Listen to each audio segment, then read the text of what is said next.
our panel member, Colleen Duewel, but more importantly, I want to introduce you to uh, our partner, uh, VHC Health, and Kate. And let me get to the stop sharing button here. All right. Well, I see Colleen. I see Kate. All right. Well, thanks so much, y'all, for putting this discussion together. I'm really delighted to be partnering with you on this. Kate, tell us a little bit about VHC Health, your role there, and then also for those folks that are in the Northern Virginia, DC metro area, what they can expect on June 6th at the Senior Living Fair. Great. Yes. Thank you, Steve. Hello, everyone. Good morning. I'm Kate Chukwueze, the manager in the Senior Health Department here at VHC Health. Delighted to be here today. Yeah, Steve, so our department is really just focused on putting together programs and services that support our older adults throughout the community, not just in Arlington, but really throughout the area. We do that through a variety of prevention targeted programs, walking programs, educational programs, as well as our Lifeline service to help people in their home. Really with the goal of, staying safe, staying healthy, living comfortably. And I think what brought us here to this point of, wanting to do this senior living fair is, understanding that one's wellness, overall wellness, is really connected to where they live and how they live. So, whatever that choice might be, whatever the options are, we want to make sure that people are really well informed so that they can be preparing for that transition in their life if they envision that, or knowing what resources are in the community if they're like most of us wanting to live in our own home. There's still things that you want to know about, services to bring into your home or resources. So we felt like talking about senior living and housing really tied into our overall goal of wellness and keeping older adults feeling good and having resources at their fingertips. So that's why we're really delighted to be here today. Can't wait to hear from Colleen. She'll give an amazing overview to kind of get us rolling on this, thinking about this. And then, yeah, like you mentioned, Steve, on June 6th, we're going to be having an in-person senior living fair at Lubber Community Center in Arlington.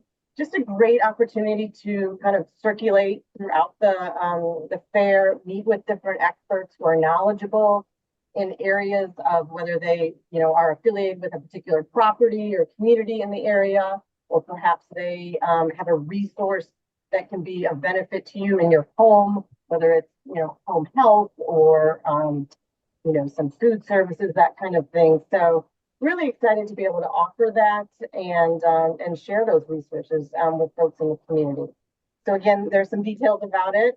Friday, June 6th, 11 to 1 at Lubber Community Center, free parking up to 4 hours. So really hope to get a nice turnout for that and welcome everyone to join us. All right. Okay. Let's see. First off, thank you, Kate. I'm really excited about this. And also, thank you for having Colleen as an aging life care manager to talk about this challenging and confusing topic to many. Colleen, before we dive in, let's get to know you a little bit better. And then I think you've got a slide deck. But folks, I want you, the best part about these online discussion is you can ask as many questions as you like. Just type them in using chat or Q&A. But Colleen, tell us a little bit about yourself. Wonderful. Thank you, Steve. And thank you for attending today and for Steve for facilitating. So I'm Colleen Duewel. I'm the founder of LionHeart Eldercare. We're a geriatric care management or aging life care professional agency. We support older adults with healthcare navigation and advocacy. We are here in Northern Virginia, and so we support clients wherever they live. As part of this journey, and the reason that I've gotten to know all of these options is we work with people who are at home and want to bring care into the home, or just are thinking in advance, what does my aging future look like? So we help people think about that in advance. We help people move to communities. When they're in communities, we continue to support them there. So we are in and out of these communities every day. We know the people who work there, and on the other hand, we work for our clients. So none of those senior living communities pay us to promote them or help find residents for them. Our job is to be responsible to you and find the best resource and options for you. So as we talk today, I do welcome, I wish we were in a room together so that I could be responding to your questions, but I know Steve and Kate are going to take a look at that. Anytime we can stop for questions, I will. Otherwise, I'm just going to keep talking, and you don't want that. So let me share my slides now. And we'll get started. Yep. Okay. All right. That looks like it's good. So I'm going to drop off the screen here, and Colleen, take it away. And Okay. if you want to pause, if there is a burning question that I get, I'll politely interrupt you, and we can address those throughout too. Okay, sounds great. Okay.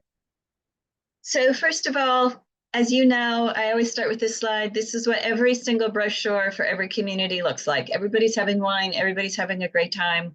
And that is actually true sometimes. So you never know, but you know you're in the right place if you see a brochure that looks like this.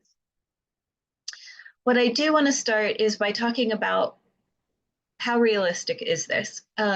When we look at the chance of needing some kind of care, somebody that might be providing companionship, support, some sort of assistance, there's a 70% chance of that after age 65. And 3 years is about the average length of time that somebody might need that care. So you being on this webinar and thinking about it right now is really smart. What I see is that when people start thinking about it now, they have a lot more choices about what they actually want. A lot of what I do every day is navigating a crisis. So somebody's at home, they'd like to stay home, but now it's not an option. So thinking about it ahead of time, looking at your budget, your priorities, your geography, who's in your life to support you, all of those help you find the outcome, hopefully, that is ideal for you. The first division I'm going to make, if we kind of think about a flow chart, is the first part of this talk. We're going to talk about month-to-month communities. So that you'll often hear of things as like a buy-in or a life plan or CCRC community. We're going to talk about that towards the end. Right now, all of the options that we're going to talk about are month-to-month. And that means you may pay a community fee to move in, but essentially you pay rent. Every month you're paying some amount of money, and you can give 30 days notice and leave at any point. So if we think about what that looks like, you're going to see this twice, so don't panic. It'll make sense. I promise you, you'll be experts at the end. If we think about how much things cost and how much support is given, we're going to look at these communities in that context. And the graphic that Steve had up at the beginning that kind of shows this is a journey, this is the same graphic, just presented a little bit differently. So if we think about retirement communities, the least amount of support and generally the least cost, we'll think of like an active adult community. Then independent living, assisted living, memory care. Sometimes memory care is part of assisted living, sometimes it's separate. Nursing and rehab, we'll talk about that just a little bit. We'll also talk about life plan communities and how they encompass lots of levels of care. We won't talk about private caregivers today, though if you have questions, we can answer them, but just know that having a private caregiver, either that you find through a friend, family member, that you yourself are providing, or through an agency, that continues, that can be a part of any of these kind of communities. And I'm sorry that I'm looking back and forth. My slides are on the other thing. So I am looking at you and the slides. So the first one that we talked about is the 55 and active adult. I have a friend who moved to North Carolina. It's 55+ plus community. Their houses and townhouses and condos. My favorite part of it is there's a lazy river, water park, I guess. Sometimes there are golf communities, pickleball, lots of amenities. This may be in an apartment building, it may be a condo, it may be a purchase, it may be rent. Typically, there isn't much, if any, care provided, more amenities and recreational facilities. Then we talk about, as I think about the continuum of care, we often start thinking about independent living. And that may be an independent living, just apartment building, or it may be part of a campus that has independent living and assisted living. If you've seen one independent living, you've seen one independent living. They are not all the same.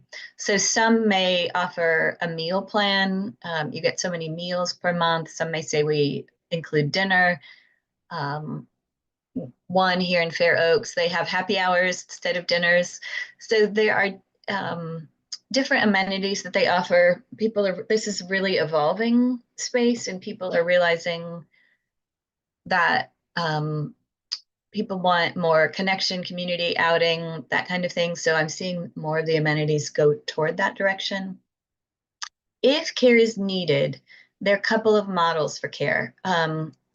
Sometimes people move from the independent living apartment to the assisted living. So this building is independent, this building is assisted. If you need more care, you move there. And what I see sometimes with couples is they start in independent, and then one part of the couple may move to assisted living, one may be an independent, and that can be expensive. Some models now, which I really appreciate, have, like the View in Alexandria, for example, it's one apartment and they bring care to you depending on the level of need. So you stay in that apartment, maybe one member of a couple is independent, the other needs assistance, they'll bring that up. So that's another model. And like we said before, private caregiving can be brought in at any point. Some communities actually contract with a caregiving agency where they even let you buy care in 15-minute increments. So somebody can pop up, help somebody get dressed and ready in the morning. You only need 30 minutes of care.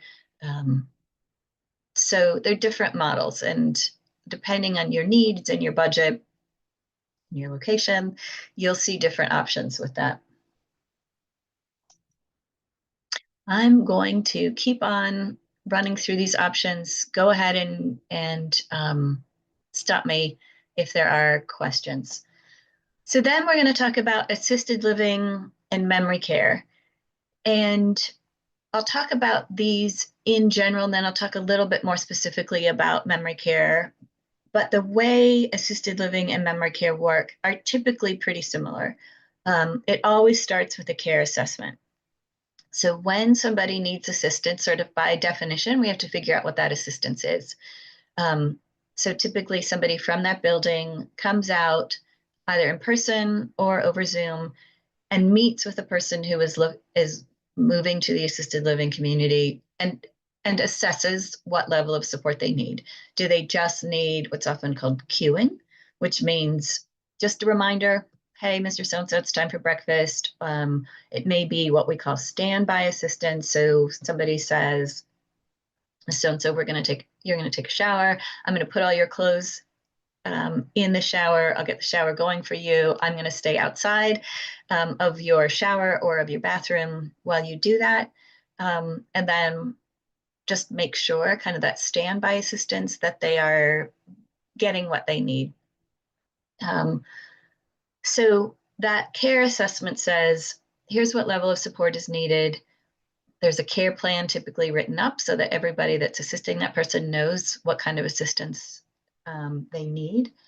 And the models then are based on that. So you will see some communities that are room and board. So that's when you'll see, like in this area, you might see it's $4,500 a month for our assisted living.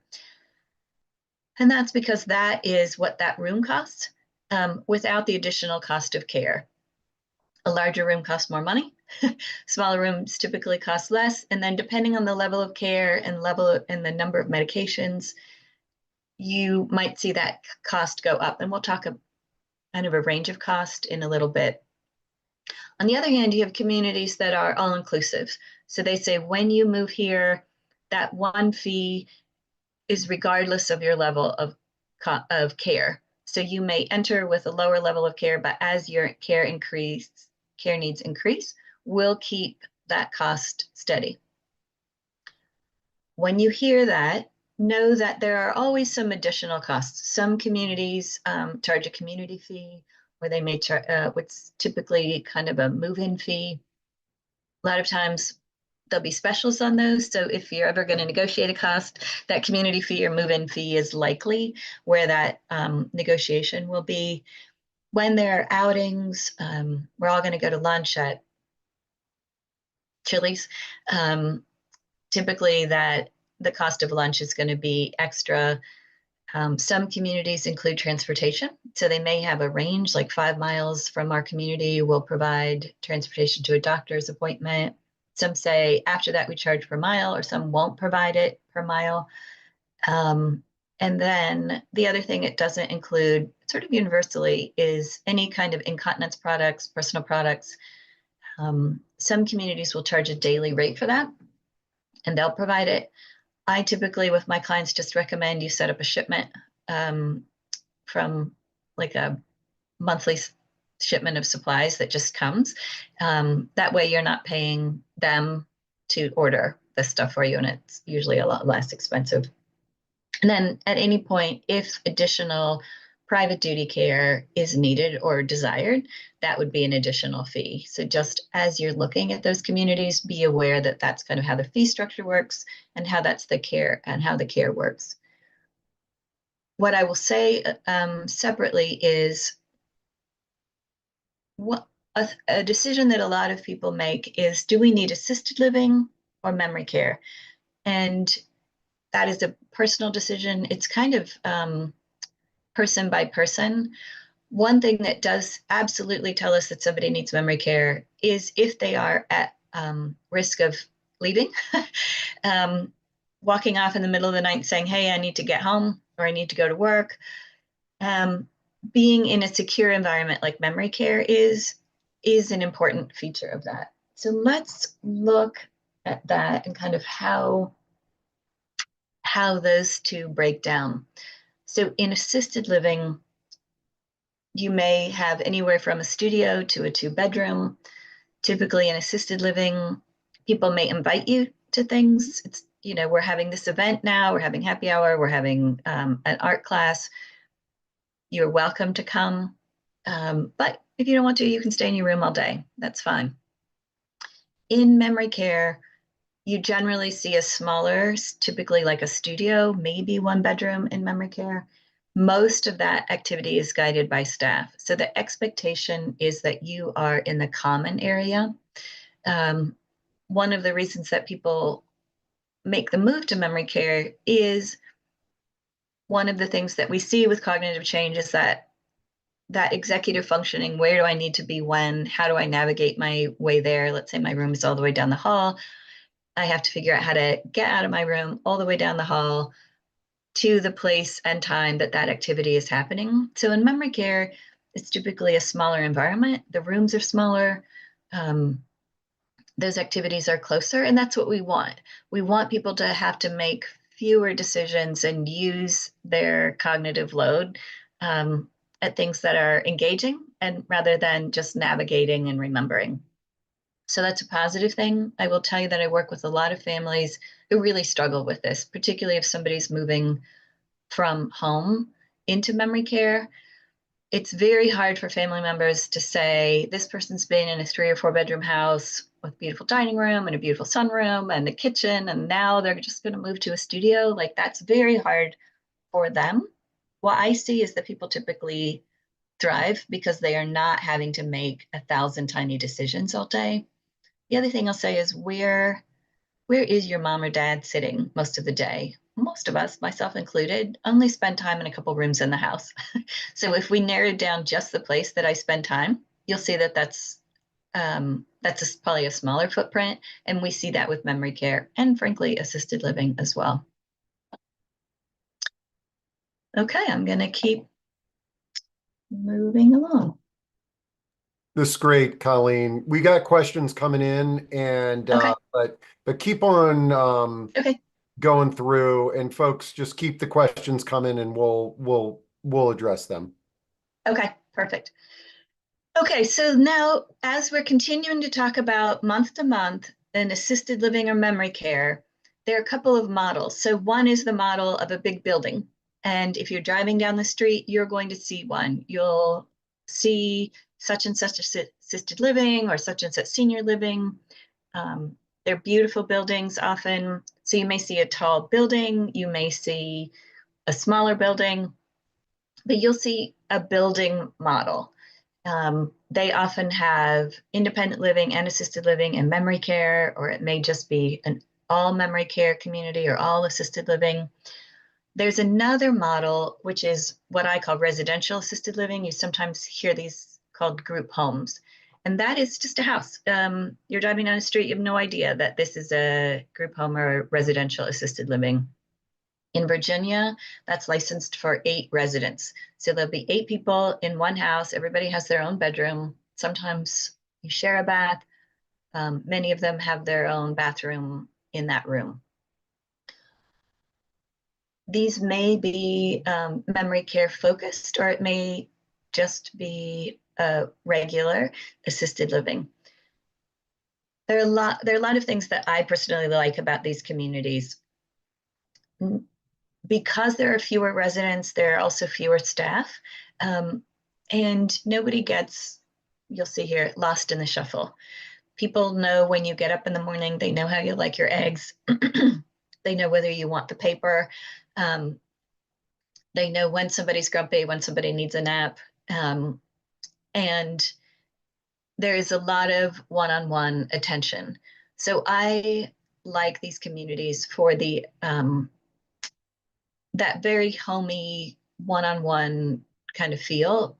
I love visiting my clients there because 3 times a day people are sitting around a table and there is a real sense of community. It feels like home.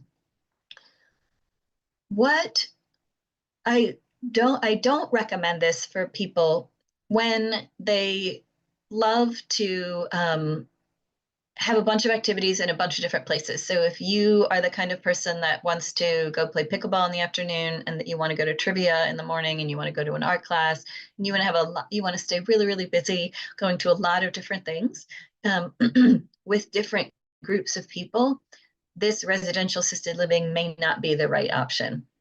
This tends to be for people who are want to do smaller activities. There are definitely still outings. Lots of places provide outings, but they're more like a family outing rather than a big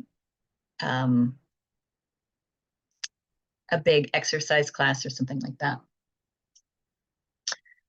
And then we're going to talk about skilled nursing or rehab. So if we kind of think of that journey or that Steve had at the beginning, or the bubbles that I showed you, when you see a progression, skilled nursing or rehab is part of that progression, but it is typically a place that people stay temporarily.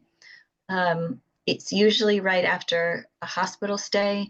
So people are in the hospital, and then they have either a skilled nursing need, like they may have wound care or IV antibiotics, so they need to be in a place where they can get that skilled nursing need met. Assisted livings can't provide that. So if you live, for example, in an assisted living, and you go to the hospital and you come out of the hospital and you need wound care at stage 3 or up, like significant wound care, or if you need IV antibiotics, you're likely to stay in a rehab until you can get strong enough and well enough to return to that assisted living or independent living community. And or there may be need for therapy, PT, OT, speech therapy, maybe following a stroke. So it's a place where people get stronger, and healthier. As opposed to the other places that we've talked about that are typically private pay, this is generally covered by Medicare. It's a whole nother talk, but on average, traditional Medicare pays for the first 20 days at 100%.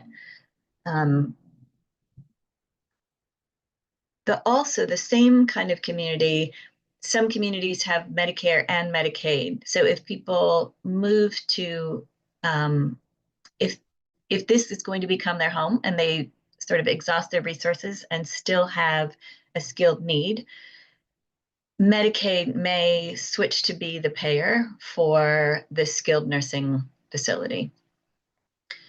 We could talk more about that if people have questions, but essentially that is the same community.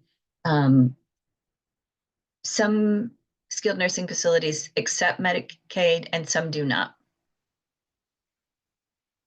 Okay, I do see some cost questions about cost, so I want to address that a little bit. And this is a huge range, and this is not covering, like in your county, in your state, there may be different assisted programs. There may be county-run assisted living communities. So there are other options that we're not addressing today because there's so many different counties and options available. For example, in Virginia, there's something called an auxiliary grant. If you qualify financially, that can potentially cover assisted living, for example. If you can find an assisted living that that accepts the auxiliary grant. So ballpark, I won't read this to you, you can read. What you see is a big range of pricing. And unsurprisingly, the range goes from to more care. And so you see that as that care increases, the cost increases. And Steve is posting a cost of care tool, which is really interesting and something fun to play with. Okay. We are going to pivot to talk about life plan communities. And so I'm going to show you this graphic again. Now you're experts in this. And you will see that we've talked about each of these. And now we're going to talk about an option where that is all included. So where you see that life plan community, you'll see that that encompasses independent living, assisted living, memory care, and rehab. So we'll talk about that model, which is a little bit different model. We're going to add that private caregiver in because that, like we said, is always an option. So let's first talk about what they're called. Back in the day, they were called continuing care retirement communities. And so you'll see a lot of us call them CCRCs. They typically now are called life plan communities. I don't know about you, Steve, but I rarely hear LPC. I mostly hear life plan community or CCRC still. Yep. And it always provides a lot of confusion to anybody who's just learning about them. Yeah. I'm sorry. I don't know why we keep changing the name of everything and confusing everybody, but we do. So you'll see either CCRC or life plan community. And what that means is it's a continuum of care, independent living through nursing. It doesn't mean that everybody is going to make a stop at each point in the way. Many people move into independent living and that's where they stay for the rest of their lives. Occasionally you'll see people enter at the assisted living rather than the independent living. There's a little, some of the advantages of it are less advantageous at that stage. So how does this work? How this works is you buy in. That can range from $70,000 to $1 million. It depends on the location. It depends on what kind of community it is and how big the apartment is that you want to live in. Some have cottages. And most are apartments, but depending on where you live and what you're looking for and what your budget is, there are all kinds of options. So you buy in and you also pay a monthly fee. That buy-in, depending on the community, is typically refundable at some level. So it may be that when you leave, which may be upon your death, your heirs would get 90%, 75%, 50% back. There are quite a few different options for how to do that. Sometimes people say, I want my heirs to get as much as possible back. I want them to get 90% back. I have a good monthly pension, so I'd rather pay a higher monthly fee in order to keep that buy-in as intact as possible. Or they say, I'd like to keep my monthly costs pretty low and I'm not as worried about what happens to the fee, what happens to my buy-in fee when I leave this community. So that is a whole another talk, but every community is different. If you have a financial advisor, definitely run that by them.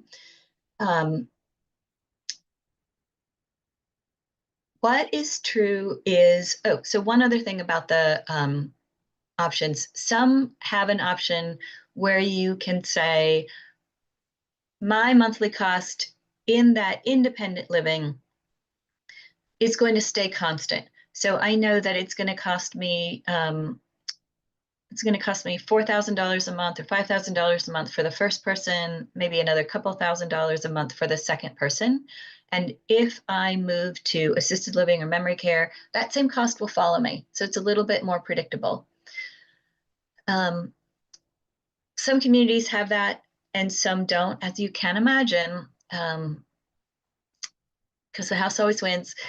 That monthly fee is typically higher. So you could say, I'm going to gamble. I'm going to say, I want to go in at the lowest monthly fee, knowing that if I have to move to assisted living or memory care, my fee will go up. Or you can say, I'd rather just be able to budget plan. I'd rather pay $8,000 a month and have that cost follow me as my level of care increases. So there are different options there. Some communities, like in this area, Northern Virginia, Vinson Hall, Goodwin House, many communities have a foundation associated with them. So you qualify to move in financially and health-wise at the independent living level. You buy in, and they guarantee that if you outlive your money, they will not kick you out. They will keep supporting you. They will certainly go through that buy-in amount first before that kicks in. But they will guarantee that you will not have to leave if you run out of money. Not all communities have that, so it's important to ask. Somebody just asked a question, which is important, which is what happens if that community itself goes bankrupt? And that is a really good question and is a complicated answer. And it is one of the reasons why you do want to look, because lawsuits happen and settlements happen and people have to figure that out. So it is important to look at the history. Who's backing it? What is their foundation like?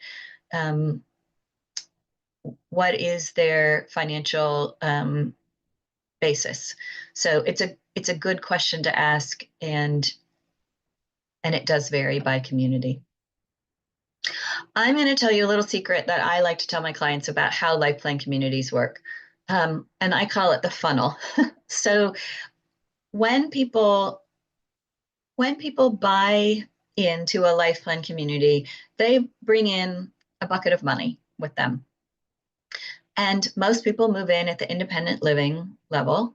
And frankly, most people stay there. So if you look at the number of apartments, there are always going to be more independent living apartments than assisted living. And that's great because people move to these communities because they want to be busy, they want to make friends, they want to be on it feels like a college campus, going to things, doing things, going to outings, being able to kind of live that maintenance-free lifestyle while still visiting grandchildren all over the world.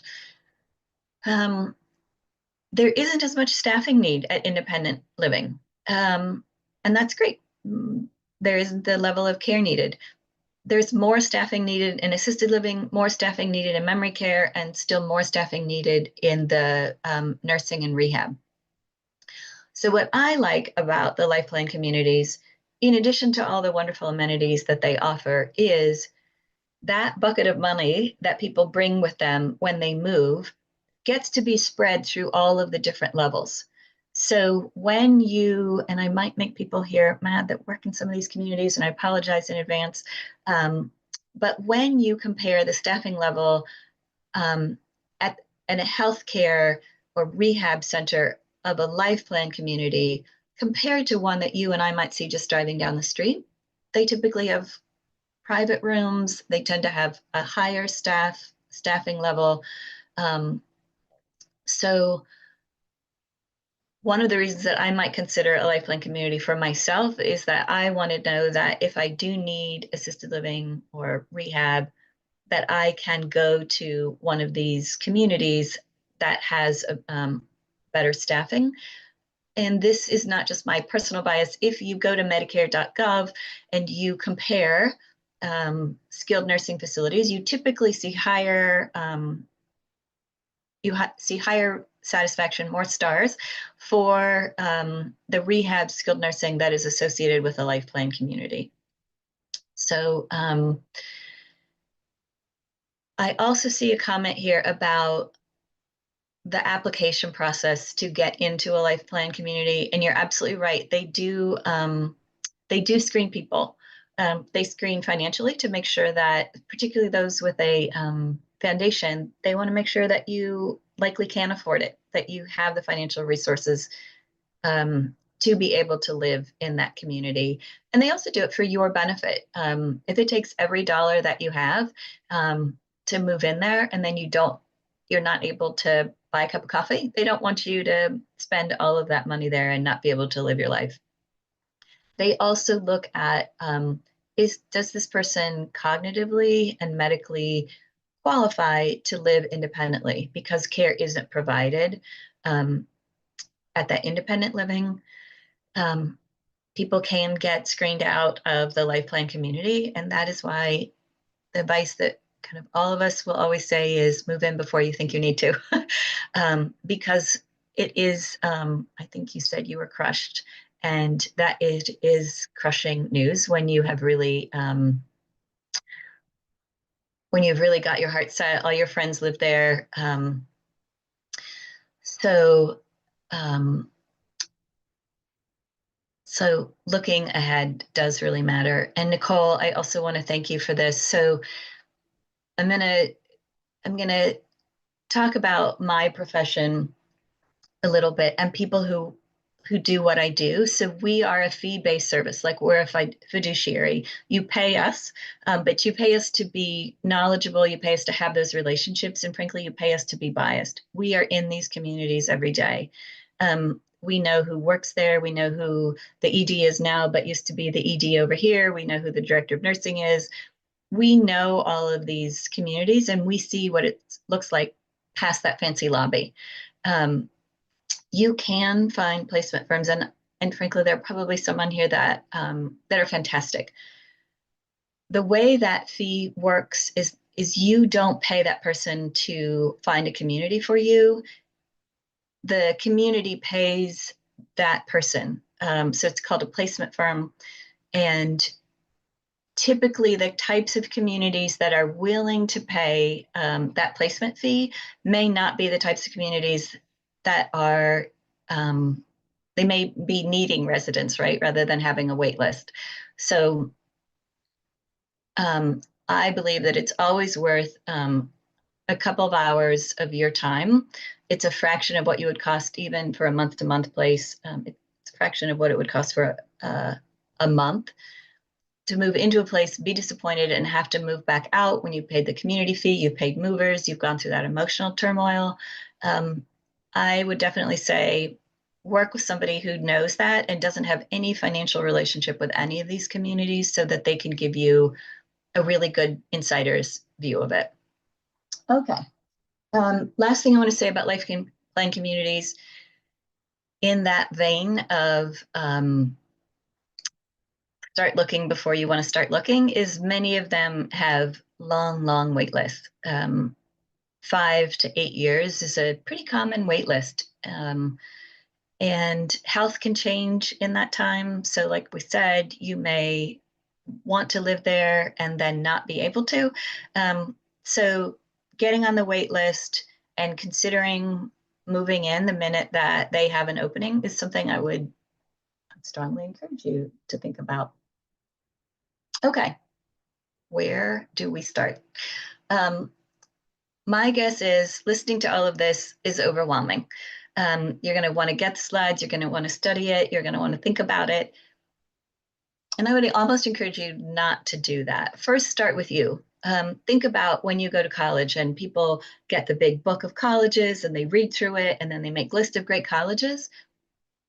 I would say start the opposite way. A good guidance counselor would say, let's talk about you. Let's list the things that are important to you. Do you want to have there be mountains? Do you want it to be a big campus? Do you want it to be a small campus? Do you want it to be city?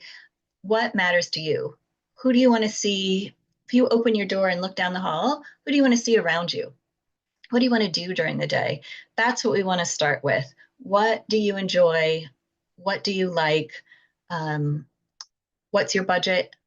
Who's nearby? What are your sources of support? What matters to you? Start there and then find somebody who can help match you to those places rather than you running yourself ragged with looking at every single place and trying to figure out how to get into the right place that you're hearing your friends and neighbors talk about. Your financial advisor can give you, if you're working with a financial advisor, good information about what's in your budget. I will say that most people worry, frankly, unnecessarily that they can't afford it. And that's a good problem to have. They can also compare what's it going to look like if one person stays home and one person moves to assisted living or memory care. So somebody's in the house and you've got another spouse in assisted living or memory care. What's the cost benefit of having care in your home? And then at some point you're paying so much for private duty care that it's actually less expensive to move to assisted living. All of these are really important financial decisions and are going to be very individual. Elder law attorneys are also fantastic, particularly if you're thinking that Medicaid may be an option. One time where people think about this a lot is when you do have like what we call a well spouse at home and you have somebody that needs more care and that's very expensive and that spouse is realizing, I don't know how long I can keep paying $10, $12, $14,000 a month for my spouse and still have enough money to manage my care when I need it. So having an attorney work with you and thinking about that in advance is important. There's a 5-year look back for Medicaid. So you can't suddenly decide, okay, I'm going to give all my money to my kids and then I won't have any money and then we qualify for Medicaid. So even trust, all of that. Elder law attorneys are worth their weight in gold in helping you figure that out for you. Please, whatever you do, don't use Google to figure this out. Every state is different. It is really important to work with somebody ethical and experienced. And I can tell you in Virginia, VELA, Virginia Elder Law Association, is a fantastic resource. I know most of those attorneys and they are all wonderful and they go into this because they really do care and they want to find the best option. And then of course we can help. I don't know, Steve, you put up Aging Life Care Association. Thank you for sharing my business. Yep. I'm part of an association. So Aging Life Care professionals are part of ALCA, Aging Life Care Association. We have a code of conduct and code of ethics that mean that we work for you. It also means that we have knowledge in a lot of different areas. So we're able to help not only with looking at retirement communities, but sort of all of the needs, you know, do you need to find a realtor? Do you need to find a daily money manager? Do you need to find somebody who can repair your house before you sell it? We can help with all of that. So these are kind of the three-legged stool of who I think helps make really good decisions around this. I'm going to turn it over to questions. I'm actually going to stop sharing my screen so that hopefully I can look at you all a little bit. I'll put this up. Steve has been kind to share my information Yeah. here's as well. It'll be in the slides, but see shared out, but And I will stop sharing. I've been trying to type in answers to some of the questions that have been coming in, but Okay. I'd love for your feedback on these as well. Okay, folks, we got time, so we're going to go in order. And if you have to jump off, this is recorded. It'll be at proaging.com. But the first question that came through the gate was related to those 55 plus communities that you were talking about, and they were asking for a source of those. And I added the website. It's called 55 Places. I found that to be about the most comprehensive, but also for those types of communities, finding a realtor that has a heart and a focus on working with older adults is a great way to find. A lot of times this is resale. That's one of the hard problems, Colleen, is that an active adult community, once it's sold out, they're not running ads or anything. You Right. need to be on the MLS to know about it. Um, let's see. Okay, then somebody else asks, how do you find about the residential assisted living communities? And obviously, like here in the Mid-Atlantic, we've got Positive Aging Sourcebook. We try to list all those. But if you're somewhere else in the country, um, start with your state office on aging, the area agency on aging. They can usually guide you to the directories where you have licensed residential assisted living. And Colleen, if you want to elaborate on this, there's the licensed residential assisted living, which might be like 8 beds or more. But some people, it's possible to run an assisted living with like 3 unrelated people in some states that is not necessarily licensed. That's right. So, for example, my mother in Washington State spent some time in what's called an adult family home there. And I didn't even know that existed. And in Washington, that's actually supported. The state can help supplement that cost in different ways. So every state is really different. And the way I found out about it, even knowing what I know, was talking to the agency on aging. And I just kept asking questions. So somebody pointed me in the right direction. So Yeah, and another plug for aging life care managers are also going to know. It's sort of our job to know. So we're going to be able to tell you that. And I'm dropping the Eldercare locator number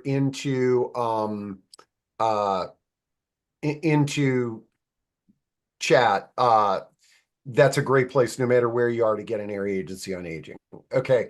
I love this one. Can friends move into a unit and share and save some money? And here, I'll drop in this video of somebody that actually did that. It's a great option. Colleen, have you had experience with uh, folks like get 2 friends getting a 2 bedroom? Absolutely, absolutely. And the other thing I'll say is one thing that happens to me is I shouldn't be surprised, and I apologize for being surprised, but I was surprised initially that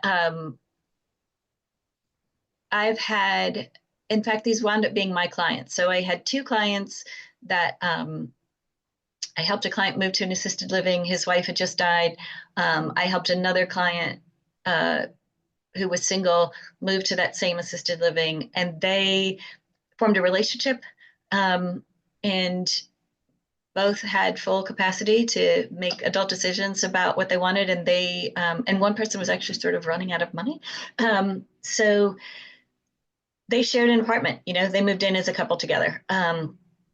So sometimes you see people who are already living at the communities form relationships and do that. But absolutely, we see friends do this, and I love to see that. I, you know, I think that's a great option.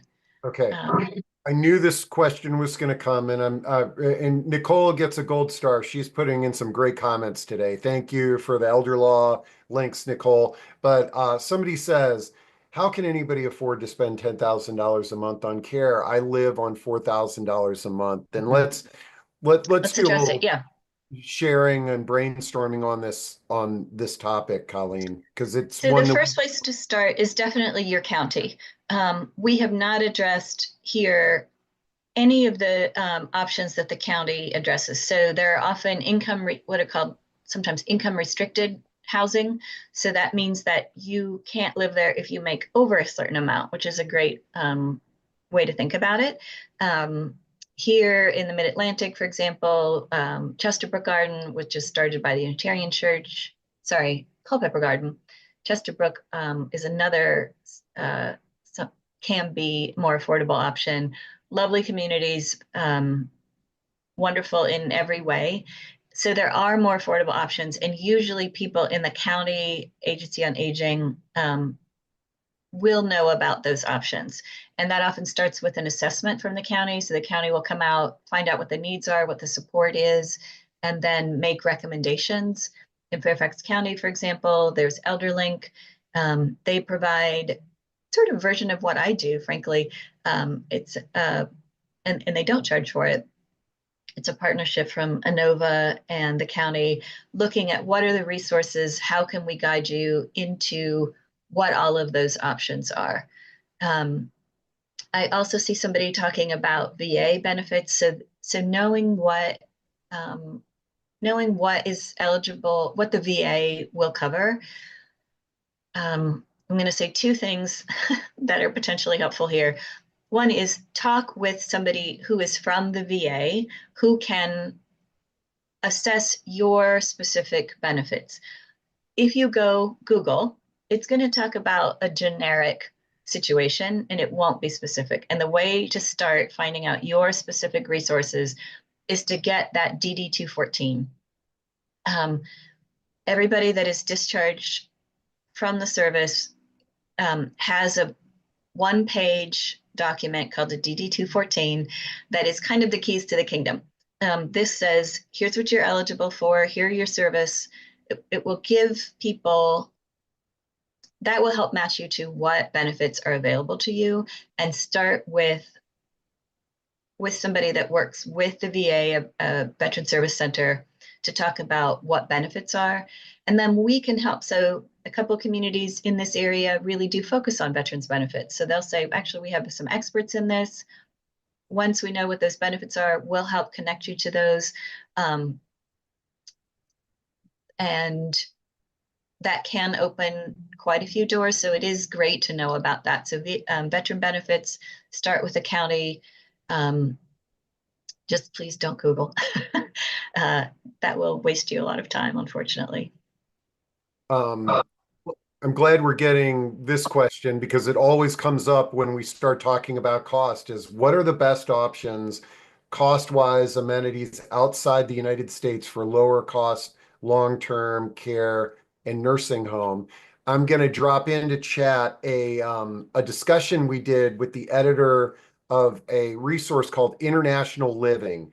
And that is sort of at the forefront of getting information about going overseas and retiring overseas, which is provides tremendous savings. Okay, and when you talk to people that have done this, the challenge, there are things that you got to put in place, but you're also at the whim of political changes in that country. But there are a lot of countries out there that have created very affordable options for folks, and a lot of Americans have chosen to do that to be able to live comfortably on a fixed income. Steve, I see a question here that I'd like to answer from Absolutely. Tom. Jump on it. Yeah. So for those in an assisted living community, what percent will eventually have to leave the community to a more skilled nursing community? Is it difficult to find a nursing community? And I do really appreciate that question. It's one that I get a lot. And I think most people expect that eventually you'll have to leave an assisted living and go to skilled nursing, and that's not my experience. It is possible that people may need a temporary stay. Like I said, following a hospital, somebody falls, breaks something, you go to rehab for a little while, and then come back to that assisted living. I actually do work pretty hard to get people back to that assisted living as soon as possible, and not have to stay at the skilled nursing facility for long.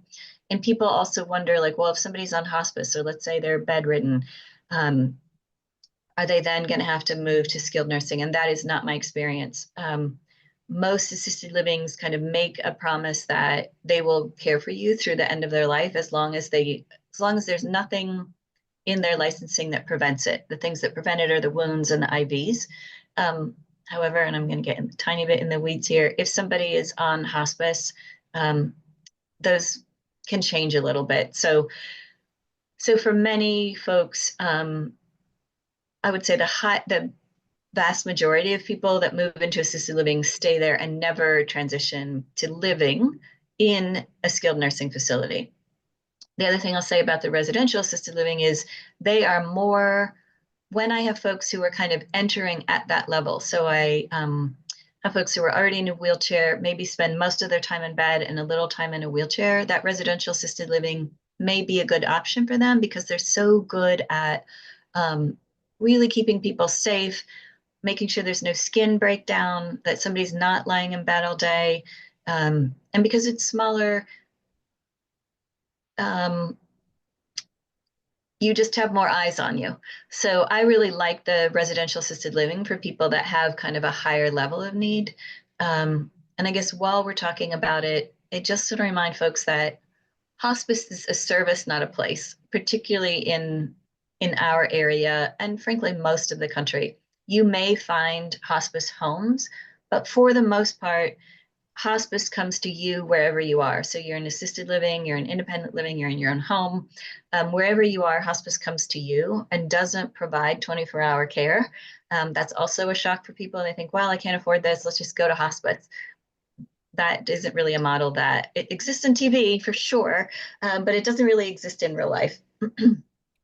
Okay, got a good question here. It's oh gosh, of course these questions keep on, but it was somebody was asking about, is there a rating system? Is there somebody that can is there a way to okay, is there a kind of rating or review resource on different properties and or professionals who can be hired to help and guide in this area? And folks, this is one of the main reasons why we had a professional like Colleen on the discussion, aging life care managers, which I'm adding the link just in case, John, you're not in the DC Mid-Atlantic region where Colleen and her colleagues serve. They're all over the country.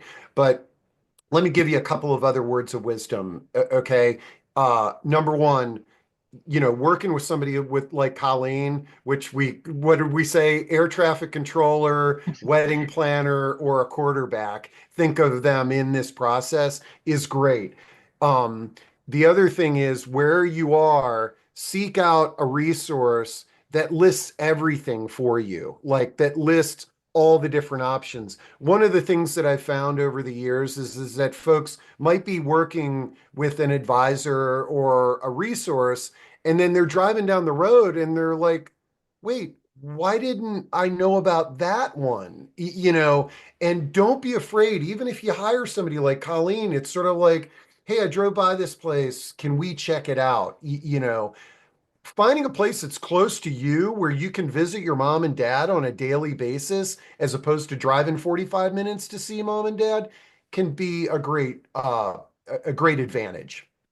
My answer to that, I 100% applaud this, and I'll bet Kate knows exactly what I'm going to say, which is a good place that's close is better than a great place that's far away. If you can get there easily, you can swing by on the way to work, you can troubleshoot something, you get a call from mom or dad, the remote isn't working, and rather than spending 30 frustrating minutes trying to figure out how to get the remote, you can pop over, fix the remote, and come home. That makes a big difference. On the other hand, when people ask us to do community searches for them, they will sometimes say, hey, you know what, there's a place right down the street from me, and I noticed that that isn't on the list. And we'll say, yes, we know that. There's a reason for that. Please tour it. Let us tell you our experience with it. You may have a different experience. We don't want to ever throw any community under the bus, but because we're in and out of these communities, we really see what they're like every day, who works there. And I'll say this again and again, but we're going to help you see past that fancy lobby. We helped a client do a community search. They went out on their own and they found a place that made a lot of sense for a lot of reasons. And I really understood why they chose that place. We didn't have it on our list. They didn't ask about it.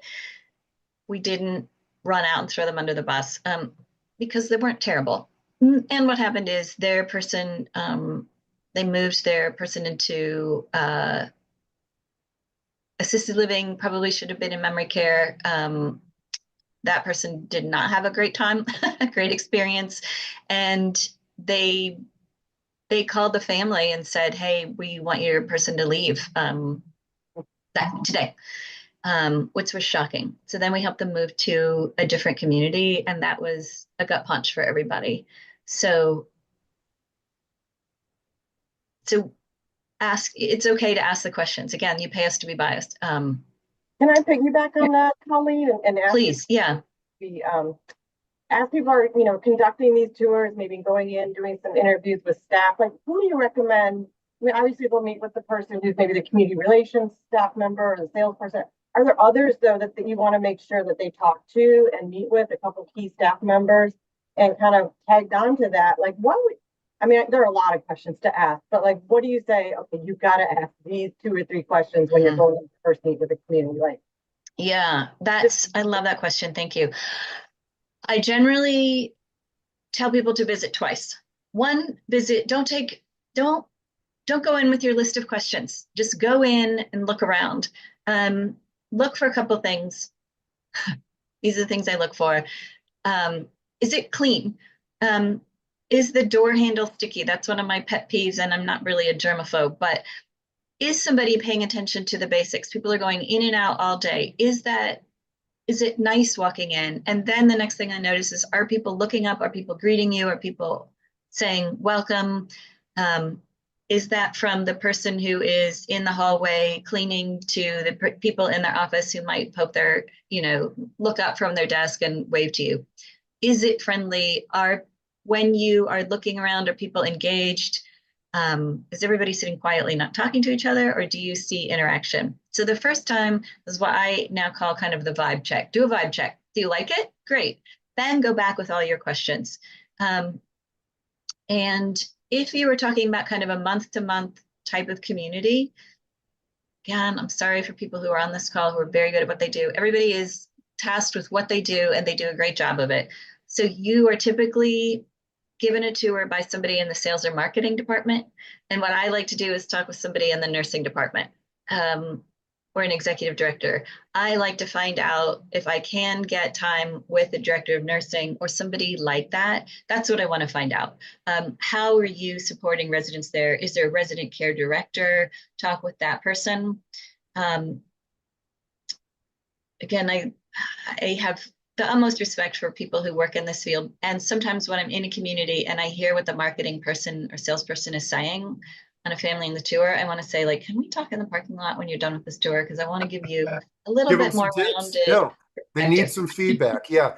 I'll add to that. And some folks have heard this because I talk about it all the time, is I say, think like a college kid. Okay. You're not going to an old folks home. You're choosing your next college. 100% College agree. kids don't care about the square footage of their dorm room and their granite countertops, and they only look at the other students. Okay. And so it's important to meet the faculty of your new university, it's I believe, more important to have conversations with the other students and make a list of the things you're interested in. Make and challenge the marketing team to introduce you or your loved one to other people you might get along with. And John asks, is it inappropriate to ask questions of the current residents at the property? I mean, directly asking questions of them when they live there, is that inappropriate? And I don't believe it's inappropriate. I think that if a community doesn't want you to speak to the Right. That's residents, exactly right. that Mhm. would A be red flag. something you would want, that I would be concerned about. Mhm. And here's an interesting thing that I discovered once. I watched, there's some communities where the residents give the tours, just like on a college campus where students give the tours. Interesting thing, I was following, it was a brand opening. It was a resident giving a tour. It was marketing giving a tour. When the marketing director pointed to a room, everybody looked at the room and they were looking at the room. When the resident was giving a tour, nobody cared about the room. They kept on looking at the resident. The resident was telling a story about what they do in that room. Yeah. So think about that, folks. Let's see. Okay, Colleen, we've got some, and I'm keeping an eye on the phone. I mean, keeping an eye on the time. We'll probably wrap this up in the next 5 minutes, but we'll follow up with everybody. Okay. It says uh about costs. Let's kind of talk about this. It's sort of like my dad's 90-year-old, private pay assisted living. His income isn't enough. His savings are running out. Is the only option a nursing home? Medicare doesn't cover nursing homes. What if the monthly income isn't enough? And I think we're moving in, if he totally goes impoverished, we're moving into Medicaid territory, correct, Colleen? Right. So definitely the payer source would switch from Medicare to Medicaid. Um, and there's an application process for that.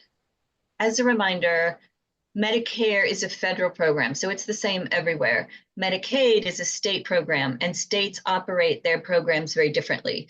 What they pay for, how you qualify, how you use Medicaid varies state by state, and that is typically administered through the county. So the first thing to do is to check with the county about what the application process is for Medicaid.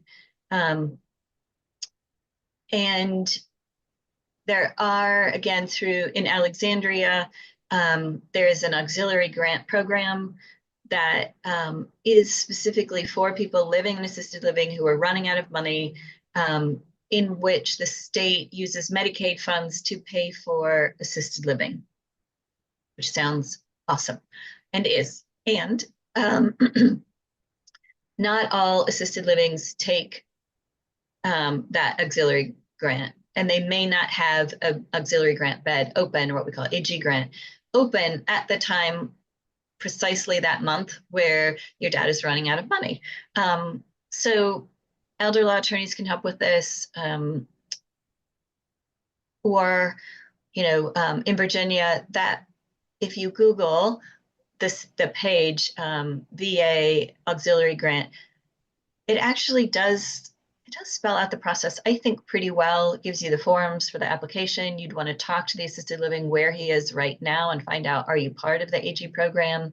If not, there are, in Virginia, you can go to that page on the county site, and it will list every assisted living who does participate. Little hack here. Often, because of the turnover in that assisted living, they may tell you we don't participate in it. And sometimes I bring that and say, well, this says you do. You might want to check. And sometimes just that salesperson trained another salesperson and didn't mention it. So you have to find the right person in that community who says, oh, yeah, we do participate in that. So there are ways to navigate this. And it is very smart of you to start thinking about it right now, because it can take a while. Yeah, and it may be that you're basically spending down in the assisted living to Medicaid level, and then finding a Medicaid nursing home. Now, Colleen, do you work with your clients on helping them through the veterans, the Medicaid, and is that a common aging life care practice is to help navigate that? I would say so, yes. I think what is important is to know what we do know and what we don't know. So I am never going to give legal advice. And when we are thinking about the Medicaid planning process, particularly when it's complicated, particularly when in those situations, like I mentioned earlier, you have one spouse at home with a house, another person that's going to be like thinking about whether Medicaid is going to be the payer, that's really complicated. It's really important that get done right. And so you really want an elder law attorney for that. I'm going to do a little shout out here to elder law attorneys in particular. Every state has an association of elder law attorneys. And while I recommend estate planning attorneys left and right all the time, they're fantastic. Elder law attorneys specifically have more training typically on how to navigate that process. They're just really good at it. So part of our job is to make sure that you're getting to the right expert. Same with VA benefits. I know the DD 214. I know how to get you to that veterans benefit. Once we know what your benefit package is, then we can help steer you back into what communities and what resources are appropriate. But we're not going to try to be experts in things that it takes years of practice and a certification that we don't have. And I dropped the Naila, yeah, I saw that. Thank you. That's great. Chat. And folks, the chat will be at the recording link too. So all these links. A couple of questions that came in about ownership groups of like hedge funds and investors, and should I be concerned about this? And Colleen, I'm interested in your response to this, but folks, there are a couple of different types of organizations that own senior living communities. Nonprofits are oftentimes in this space, for-profit, privately held for-profits, public for-profits where you can look at their stock market annual report. Government agencies are involved in ownership of some of these communities. But Colleen, when working with your clients, how much does sort of the type of ownership play a role? If I'm going to be honest, I know that it impacts. I have seen, I've been working in this industry for 10 years. I've seen lots of changeover. And we can't deny that, like those of us in this profession sit around and kind of wonder, like, where is this all going to sort out? I see a lot of change. I am not quite smart enough in working on the level to really understand how the funding works behind it. But what I see day to day, the impact is for-profits are looking at the bottom line. So is that building filling up? If they're not filling up, they're going to get a different management group. How can we fill up that building? So there are a lot of, when I'm helping somebody look at a community, I'm typically looking at a little bit closer, which is how steady is the staff? How long have the people that worked there? And one of the things that influences the turnover with the staff is who owns the building. Sometimes ownership comes and goes. That's all in the background. Nobody notices. Sometimes ownership comes in. They want to do things dramatically different and staff leave. So that is a painful reality of this industry. And frankly, it's getting harder, not easier, as everybody's seeing kind of the baby boom go through. I feel like every day, and Steve, you know this even better than I do, like every day there's some new community opening up. And the last thing I'll sort of say about this is in all the networking opportunities, what I see is you see the same faces, you just see people wearing different badges. Everybody keeps working in this field because they love it. They love working with this group. I think they're wonderful people. But, staff change. So that's something that we help find is where can you find the steadiest group? And I like your response, Colleen, because really, folks, don't get wrapped up on the type of ownership too much, unless you have a preference of one of those types.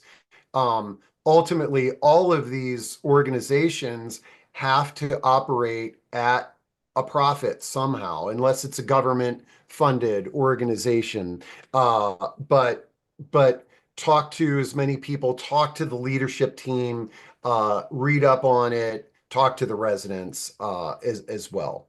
And somebody had talked about communities going bankrupt. I know that's a fear because early in the development of CCRCs, they weren't fiscally regulated. It was sort of like they were started by churches and everybody just gave all their money and they took care of folks. And so it was more widespread. Now it's just a handful, less than 1% of these communities run into financial difficulty on an annual basis.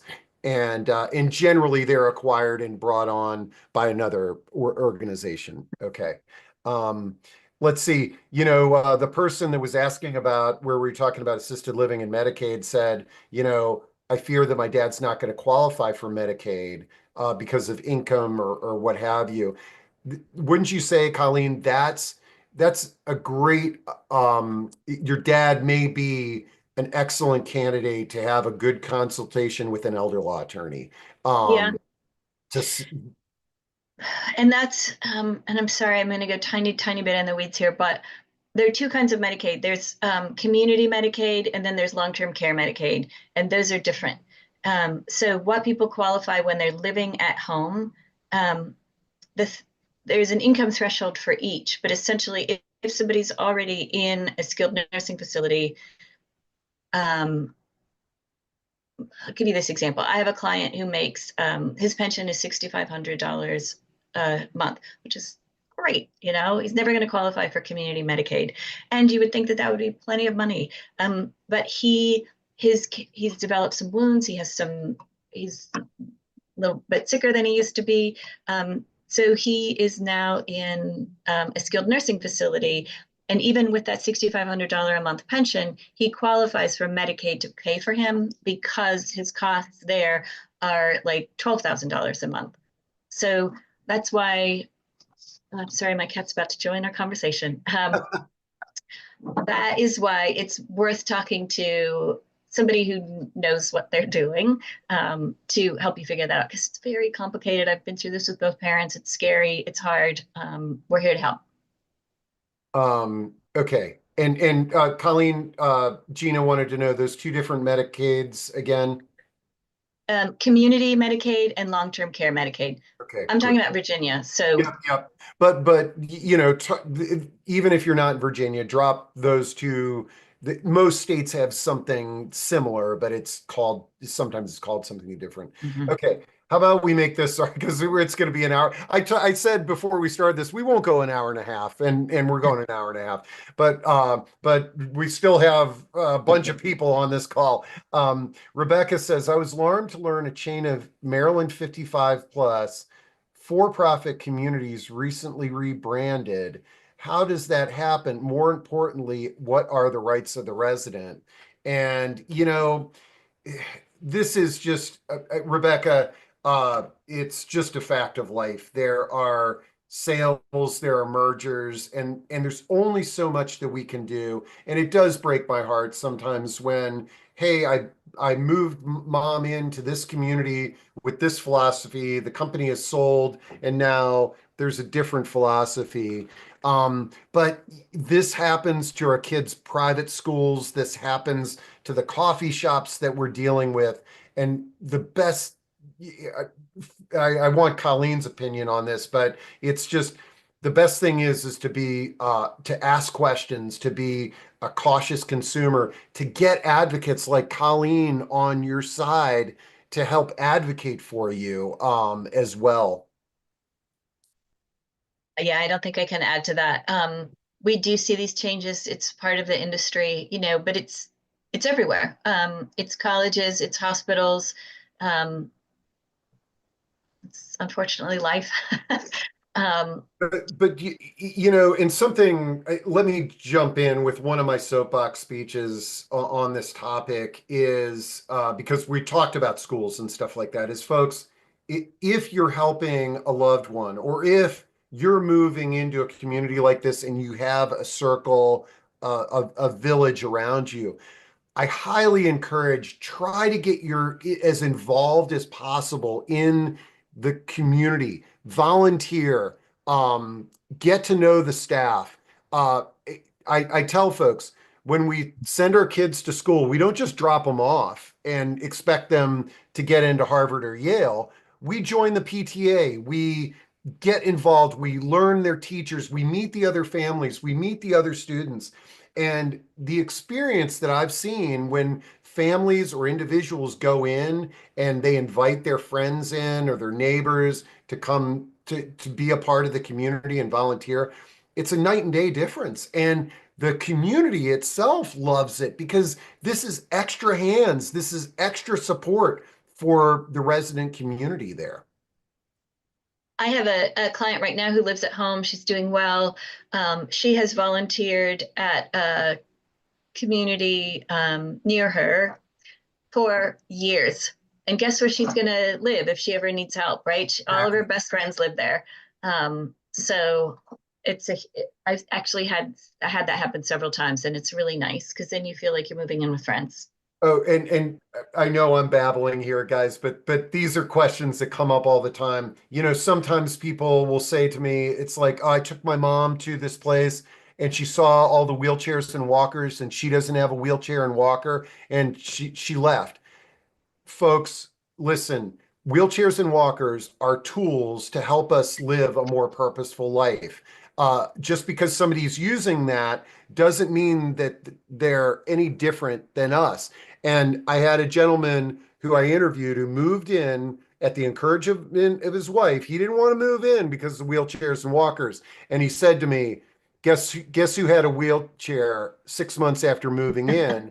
And I was embarrassed at how I viewed the people who are now my friends living here. And he recognizes that now when I'm sitting in a common area and somebody's visiting and they see me, they might look at me the way that I looked at people like that. We've got to eliminate this type of discrimination. And Colleen, hats off to your client who volunteered so many years, because if you do things like that, you will realize that there's some absolutely amazing people living in these settings. Um, let's see. Okay, last question, and then we're done. John says, I understand it's person specific. What's your opinion of a life plan community versus month-to-month plan if money is not a factor? Hey, great question. I'm going to tell you my personal opinion here, which is a life plan. So one of the ways I'll answer this is we have fewer clients who live in a life plan community than in a month-to-month community. And that's because it's what I kind of call the Disney bubble. Like when my daughter was 10, we went to Disney, we stayed on campus, everything worked, everybody was nice, everything was very expensive. So one night we went to dinner like out in Orlando. And people like made us wait in line and people didn't smile at us. And we were like, oh, I want to get back to that Disney bubble. And my experience with the life plan communities is it's a Disney bubble.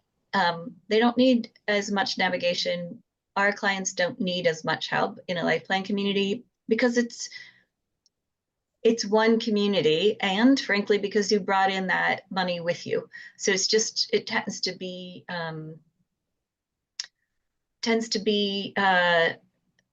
nicer in sort of a bunch of different directions, the staffing, all of that. And you also see people move in sooner. So I find that independent living community is very active. They're connected with the people in assisted living. So people who may be in the assisted living or memory care community are less isolated because they have all those connections that they've made in the independent living before. And then you've already heard my little bias, which is I really, if nothing else, really like them for the fact that they have such great healthcare rehab centers on campus. So not everybody can afford it. And I just want to be straight up about that. But my plan, as soon as I get my husband to agree to it, is to get on a wait list at a life plan community myself. I love it. All right. Well, we burned through an hour and a half here. This was absolutely amazing. Colleen, thanks so much for all of the resources and your insights. Kate, thanks for inviting me to help with this event. And I'm looking forward to the live and in-person event. And hopefully we'll see some of the folks that are on here June 6th at Lubber Run, right? Very good. You got it. Thank you so much, Colleen and Steve. Wonderful hour and a half. Thank Okay. you, and thanks to the participants. I love talking about this, so thanks for the opportunity to do it. I'll have all of our contact on the recording link. I'll get that up later today, y'all. See y'all. Thanks. Wonderful.